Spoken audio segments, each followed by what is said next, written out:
tamu sana. Kwa hiyo nipende kuleta mambo 7 ambayo wafuatiliaji wangependa kuyaona pindi watakapokuwa wamefika kwenye shule zetu. Wafuatiliaji wa mafunzo haya watapenda kuona kamati ya shule ambayo iko hai, kamati ya shule iliyo hai, kwa maana kwamba iwe ni kamati ambayo haijapitwa na muda wake, kamati ambayo inafanya kazi, sio kamati jina. Hilo ni la kwanza. La pili, wangependa kuona daftari au rejista ya malalamiko na pengine waone pia namna jamii inavyoshirikishwa katika suala zima la maendeleo ya shule. Cha tatu, wafuatiliaji wa mafunzo wangependa kuona uwepo wa mpango wa jumla wa maendeleo ya shule. Cha nne, pale shuleni uwepo mwongozo wa force account.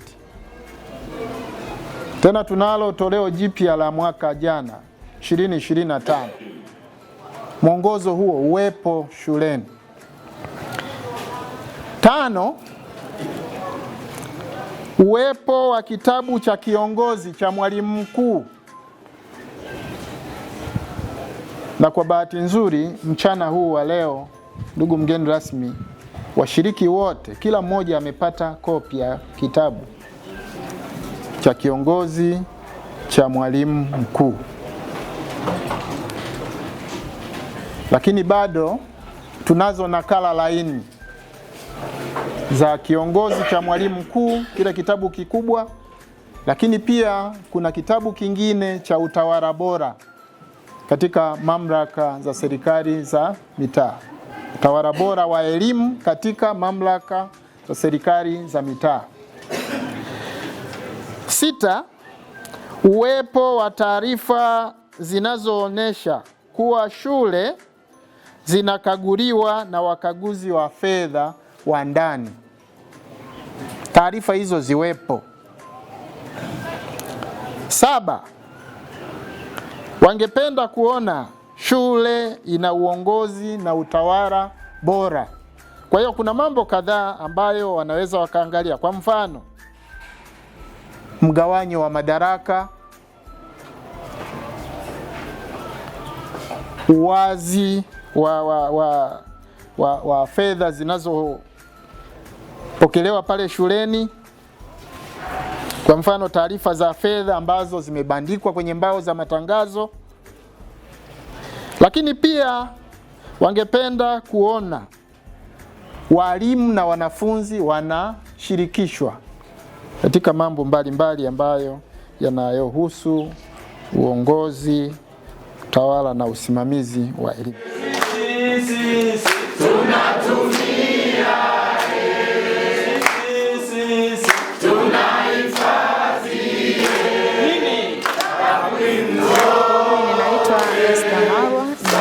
Elimu taaluma mkoa wa Simiyu. Kwa muda wa siku 3 mfululizo kuanzia tarehe 3 hadi 5 mwezi wa 3 huu, maafisa elimu kata 133 kutoka mkoa wa Simiyu wamekuwa katika mafunzo ya uongozi, namna bora ya kuweza kuboresha uongozi katika sekta ya elimu. Hakika mafunzo haya tuliyoyapata tunakwenda kuyatendea kazi kadiri ya maelekezo yaliyotolewa. Wawezeshaji wetu mahiri sana wametuwezesha katika sehemu mbalimbali, ikiwemo utekelezaji wa sera na miongozo ya serikali, lakini pia ikiwemo swala la uongozi, usimamizi na utawala bora. Hakika masuala haya ambayo tumejifunza kwa muda wa siku 3 yanakwenda kuleta motisha chanya kwa viongozi na kuleta mabadiliko makubwa sana ya uongozi katika sekta ya elimu, hasa katika ngazi ya kata pamoja na shule, na zaidi itatujengea uwezo kwa viongozi hawa ambao wamepata mafunzo haya. Washiriki wa mafunzo haya wamefurahia sana, lakini pamoja na kufurahia, wanakwenda kutekeleza kile ambacho wamewezeshwa, na hivyo watakwenda kuboresha miundombinu shuleni, watakwenda kusimamia vyema sekta ya elimu, lakini watakwenda kufuatilia mambo mbalimbali ambayo wamejifunza, ikiwemo uandaaji wa mpango wa jumla wa maendeleo ya shule. Na hakika tunayo imani kubwa sana katika mafunzo haya yanakwenda kuleta tija katika sekta ya elimu. Na sisi ngazi ya elimu mkoa tunaahidi kwenda kufanya ufuatiliaji wa hali ya juu wa umakini na wa mara kwa mara ili kuweza kuleta tija katika sehemu hii ya elimu, na zaidi ni kuweza kuasisitiza kuweza kuwa na uongozi pamoja na utawala bora. Kwa majina naitwa Ahmad Yusuf Sadi, ni afisa elimu kata Ndoleleji iliyopo wilaya ya Itilima mkoa wa Simiyu. Kabla ya kuhudhuria mafunzo ambayo yanaendeshwa na ADEM, matumizi ya nyaraka hasa katika uandishi wa barua za kiofisi, namna ya kuandika namba katika barua za kiofisi, namna ya kuandika nakala. Hayo mambo tulikuwa tunatumia kila siku kuandika, lakini utaratibu wake tumeona karatasi ambayo inahitajika kutumika, uwekaji wa namba, kuhusu na yahusu katika uandishi wa barua, ipi inatakiwa uandike kuhusu na yapi inatakiwa uandike yahusu. Kwa mambo pia tumejifunza. Lakini jambo la pili ni kuhusu mpango wa maendeleo ya shule. Kipindi cha nyuma tulikuwa tunaenda shuleni kukagua, unakuta tu mpango wa maendeleo ya shule bila kutofautisha kati ya mpango wa maendeleo ya jumla ya shule na mpango kazi ambao mpango kazi wa mwaka mmoja unatakiwa uandikwe, na ule mpango wa jumla ambao ni wa miaka mitatu huo unakaa kwenye faili yao. Ni mambo ambayo nimejifunza. Katika kitu ambacho kimenifurahisha zaidi ni matumizi ya e-government, mtandao, ambapo matumizi ya TEHAMA kupitia mifumo mbalimbali ambayo serikali imeanzisha, uwepesi wa kufanya kazi kwenye mfumo wa SIS, mfumo wa PLEM, mfumo wa BEMIS. Hii mifumo ambayo inatusaidia sisi katika utendaji wetu wa kazi, na upatikanaji wa taarifa umekuwa ni mwepesi na kuturahisisha katika shughuli zetu za masuala ya kielimu. Naitwa Levina James Mwamba, afisa elimu kata ya Busangi kutoka halmashauri ya wilaya ya Maswa mkoa wa Simiyu. Yapo mambo mengi ambayo nilikuwa siyajui, la haswa kwenye vipengele vile vya mpango kazi na namna unavyofanya kazi kuanzia uandaaji mpaka kwenye kufuatilia na ile tathmini. Lakini pia kuna tumefundishwa namna ya utatuzi wa migogoro mbalimbali sehemu za kazi. Kitu kikubwa ambacho kimefurahisha kwenye mafunzo haya ni ushirikishwaji wa sisi tuliohudhuria mafunzo kutoka kwa wawezeshaji wetu. Mada zimechambuliwa kwa kina na tumeshirikishwa kiasi cha kutosha. Nikichukulia kipengele kile cha mpango wa ufuatiliaji na tathmini, itanisaidia mimi kwenda kuongeza utendaji wangu wa kazi katika kufuatilia shughuli zote za ufundishaji na ujifunzaji. Kwanza ninatoa shukurani kwa mafunzo haya, lakini nashauri mafunzo haya yanafanyika kila mara ili kuendelea kuboresha utendaji wetu na hatimaye kuendelea kuongeza na kuboresha kiwango chetu cha elimu. Kwa majina naitwa Mwalimu Pius Gervas Chagula. Mimi ni afisa elimu kata kutoka wilaya ya Itilima katika kata ya Lagangabili mkoa wa Simiyu.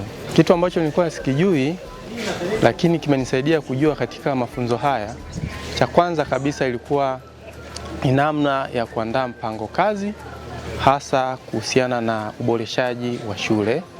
Lakini jambo jingine ambalo nilikuwa silifahamu ni usimamizi wa maendeleo ya shule, na cha tatu ambacho pia nimeweza kukifahamu vizuri ni matumizi ya TEHAMA katika elimu, kwa maana kwamba kwa walimu, shule pamoja na mamlaka za kiuongozi.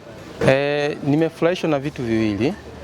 Cha kwanza ni namna ya kupata mafunzo kuhusiana na matumizi sahihi ya kanuni, mwongozo na taratibu za uendeshaji shule, kwa sababu jambo ambalo nimejifunza kwamba katika kutekeleza majukumu yetu sisi kama maafisa elimu kata tunatakiwa kuzingatia sheria, kanuni, taratibu na miongozo inayotolewa na wizara kwa ajili ya kufanikisha lengo la ufundishaji na ujifunzaji. Kwa majina naitwa Mwalimu Ruben Simoni John, afisa elimu wa kata ya Mbaragane, halmashauri ya wilaya ya Maswa, mkoa wa Simiyu. Kimsingi katika mafunzo haya, pamoja na kwamba baadhi ya vitu tulikuwa tunavifahamu, lakini tumeongezewa umahiri. Kwa mfano kwenye swala la utawala, swala la usimamizi na uongozi, ni maneno ambayo kimsingi unaweza kuyaona yanafanana, lakini yana tofauti katika uwajibikaji.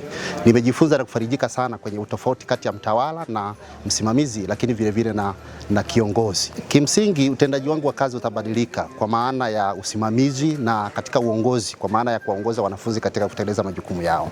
Na kama ambavyo tunafahamu, elimu ni hatua na hatua ili kuyapata maendeleo. Na kwa msingi huo katika kusimamia taaluma kunahitaji uwe na maarifa ya kiuongozi ili angalau wakati unatumia sheria, mahala ambapo utatumia sheria itumike na mahala ambapo itatumika motisha na uongozi kwa ajili ya kuhakikisha kwamba kuna ufanisi katika utendaji kazi.